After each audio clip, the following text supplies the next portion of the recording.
ends for nostalgia. And looking back, Ocean was still a big name. Some Super Nintendo titles, and they were working on many consoles in the early 90s. And then in 1996, the money came calling, and Infogrames took over the company, became Infogrames UK, and with a few more releases, including the final one, Mission Impossible, for the N64, that was the end of Ocean, and the team split up and went their ways. So I'd like to ask now, what was your favourite memory of working at Ocean? I don't know, I think any day that I never got shouted at was a good day. So you can kind of count those on one hand. I can kind of say all that now Gary's gone, because he did have a very, very hard task being my boss, because I was, I don't know, considerably older than Gary. So it was all right for him, looking after all the kids, because he basically just sort of stood there and, as they called him Dad, he just looked grumpy and they'd all get shamefaced and scuttle back to their desks. But he'd try and tell me off, and I just sort of looked at him and laughed. And so he just sort of, he scuttled back to his desk. So we did, you know, we banged heads many times, Gary and I. But it was. I can't say that any one point was any better. I mean, earlier on, we never got asked about the egos. I mean, working with some of the coders was a nightmare. You know, Gary mentioned prima donnas. Now, fortunately, Jim isn't one of those coders, but we did have some. And they're the kind of people you'd never get tired of slapping. I mean, you just, you know, you'd hit them till your bloody wrist broke. And they'd come in, they'd look down and go, well, you're just an artist. You're just an artist. The number of times I heard that, and you'd look at them and you'd just think, God! You just thought, I just want to punch them now. And there were several instances when I came very close, even with members of management. But yeah, any day when I never got shouted at, that was a good day.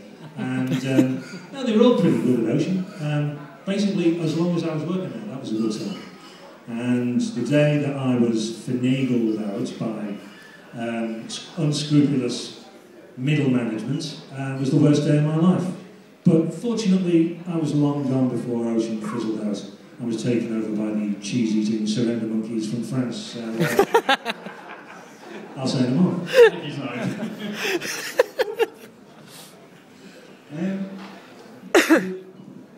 Favourite memory? Favourite memory is so many. Just all the people, the times at Ocean. They were really great bunch. In the cellars, the atmosphere, it was unbelievable. It was so creative and everything. It was great. The best times as well is when you've actually finished your game and the game's out on the shelves and you're looking forward to the magazine reviews and stuff. Again, like Simon said, all of it really. Like a lot of us have been, we were all away from home for the first time, so there was a lot of getting, we'd get paid on Friday dinner time, and then Friday afternoon would be spent at the pub. Probably, whenever I think back to Ocean, the memory that sticks out the most is an Ocean Christmas party in the men's toilets. Simon with his sleeve rolled up and blocking a sink full of sick with his finger. That's what it was like. It was like it was just great. You up? Yeah. Everybody. There was nobody there that I didn't like. Everybody helped each other.